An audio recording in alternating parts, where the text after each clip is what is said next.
Hi guys, and welcome to another video. So today's video, it's pretty much a roundup of what we are to expect for Sunderland's pre-season before the campaign that is of course going to be taking place in the second tier of English football. Now I know it's nothing too exciting, there's no real transfer rumours at the moment, there's still talks of Rodoni from AFC Wimbledon, but other than that things are looking very, very quiet. I think there was a journalist as well that said that they've expected, or he believes that there's a bid taking place between Sunderland and Spurs for Jack Clark. But again, that is pretty much as much as we have got so far, and it just wasn't enough sort of information to make a whole video about it. Now, I wasn't even going to make a video on the fixtures because I quite frankly found it a little bit boring, and I thought it might bore you guys as well. But then I saw some other Sunderland YouTubers do it, and I thought, it might be bottom of the barrel, scraping the barrel content, but at least it's something for you guys, do you know what I mean? So what we're going to do anyway, we're going to go through the fixtures. That is a little bit of a statement type thing from the club, so we'll go through them all. For those of you who haven't seen it anyway, or seen who are playing, at least you guys are up to date, and I feel comfortable knowing that you guys are up to date with it.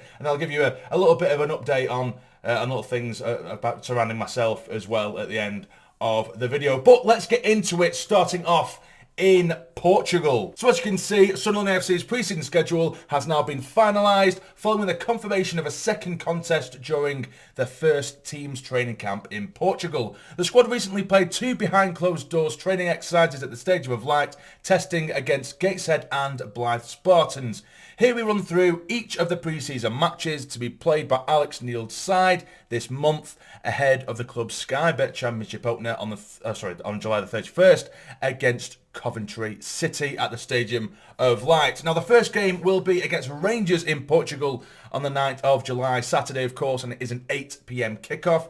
This Wednesday we will see Neil's squad depart for Portugal, where they will spend a week in the Algarve training camp and firstly take on UEFA Europa League finalist Rangers at the Estadio Municipal de Albufeira on Saturday. Two of the most recent meetings between the sides came in the shape of two testimonial exhibitions for Gary Bennett in 1993 and Ian Ferguson in 1999. Now the next one is against Roma on Wednesday the 13th of July. It's at 11 a.m.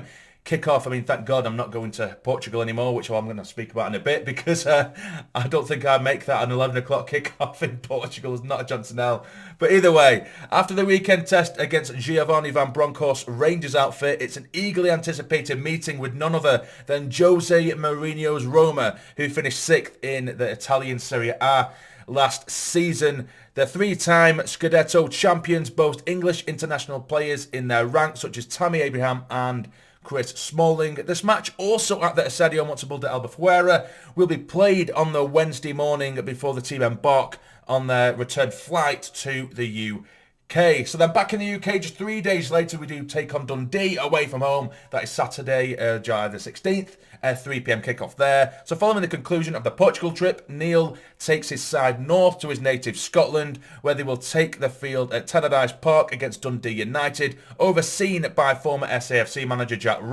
The side secured a 4th place finish in the Scottish top flight last term, behind only Celtic, Rangers and Hearts. Now next we do have another away trip, the all-away trip, something that will be explained at the end of this. Bradford away from home, it's Tuesday the 19th of July, 7 p.m. kickoff. A shorter trip down to West Yorkshire beckons on July 19th as the team visit Valley Parade to take on Bradford City of Sky Bet League 2. Mark Hughes' men will be looking to mount a promotion push in 2022-23. The two clubs met in the Papa John's Trophy last November, a 1-1 draw in which Nathan Broadhead netted for the lads.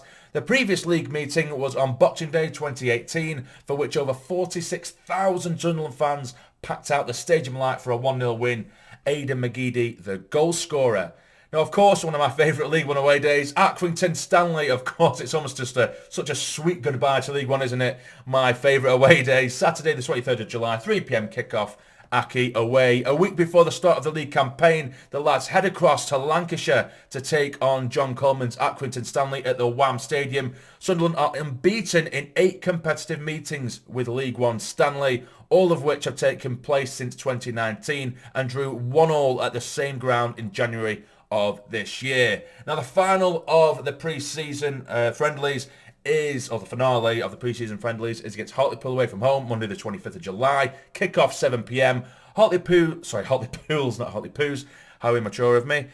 Suite Direct Stadium is the venue for the Black Cats' final match of pre-season, taking place 6 days before the league opener. The shortest trip of pre-season will see the lads put through their paces in a friendly capacity for the final time of the summer up against Paul Hartley's League 2 outfit.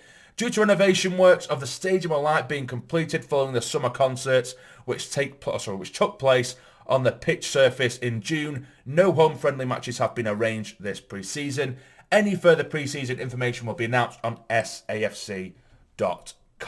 So, of course, there's some really, really good games in there, some really good and testing games, which is what we like to see. Of course, when we've been in League 1 in previous seasons, we've generally played sort of League 2 or non-league outfits. There's been nothing too spectacular, nothing that, you don't necessarily need to take on really high-quality opponents, but it's good to test yourself, even if it is in the sort of arena of a friendly, if that makes sense. But to take on teams like Rangers, like they say, Europa League finalists, they're a very good side.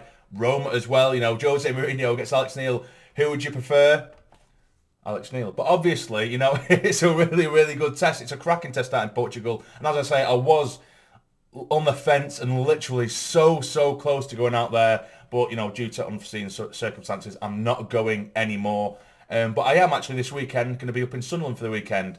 Not for any particular reason other than seeing that old friend. So if you see me knocking about, don't hesitate to say hi. Although I must warn you, approach with caution because I'll more than likely be highly intoxicated. Not that I'll be a danger, just not my usual self. But yeah, anyway, in terms of... That was way off topic. Anyway, so in terms of football, there's some really, really good tests in there. Like I say, Roma, Rangers, there's some really good one as well. Aki Stanley. It's a good mix of teams because... The lower league side, you generally get a really good physical test, a physical battle. We've seen that time and time again over the years in League 1 since we were down there. And then you've got the more technical sides in the likes of Roma, Rangers as well to an extent. So we can really pit our wits and test ourselves against certain teams in different tactical ways and tactical manners. And I think it's just a really good way to get ourselves up, get ourselves up to fitness. And test new things as well. That's what it's all about for me. I don't care. We could lose 3-4-0 against Roma, but if we tried a certain way of playing, certain formation, a certain system that may have looked appealing, and we just think to ourselves, against Championship opposition, we would have ruined them. But because it was Roma, we weren't, or we didn't. It doesn't really bother me, the scoreline. If we lost every single game of pre-season, then yes, there's a bit of a worry to be had there. But it's generally a time to experiment and get your fitness up. So we shouldn't lose our minds if we do get battered by Rangers or get battered by Roma. Or maybe we lose against Aki Stanley, you never know. But, for me, it's, of course, towards the back end of pre-season, get a bit of winning mentality going back. But it is all about fitness and testing and experimenting, maybe trying a few of the youth players. But yeah, so that's pretty much everything at the moment, guys. As I say, there's very, very little going on. There's still a lot of rumours surrounding Rodoni. But other than that, there's next to nothing. Since we signed Bollard, everything just seems to have gone silent, which isn't necessarily a bad thing. I do see, when any other Championship club make a signing, you've got a plethora of Sunderland fans jumping on it, saying, Sunderland, we're falling behind. It's like, we weren't even after that player, so what does it matter? Do you know what I mean? And like last season, we did everything pretty much on the quiet. We didn't hear any rumours for certain players. Then bang, we got a couple of signings. Then quiet again, and then bang, you got 1, 2, 3, 4 coming through the door, or however many it was. Do you know what I mean? And a lot of it we did it on the quiet, and I actually prefer that. There was only the kind of odd little rumour about Bollard for probably maybe 48 hours, if that, before we signed him.